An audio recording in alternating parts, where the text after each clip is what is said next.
A los peces no les gustan las redes. A los peces no les gustan las redes, ¿por qué será? Y dicen que la vida en el mar es más sabrosa. ¿Será porque después de vivir sin redes, el ser humano, el hombre que vaya, no puede vivir sin las redes sociales? Qué tristeza.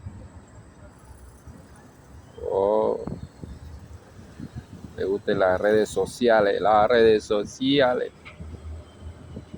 Las redes sociales, las redes sociales. Las telefónicas vayan al mar a venderle redes sociales, redes a los peces.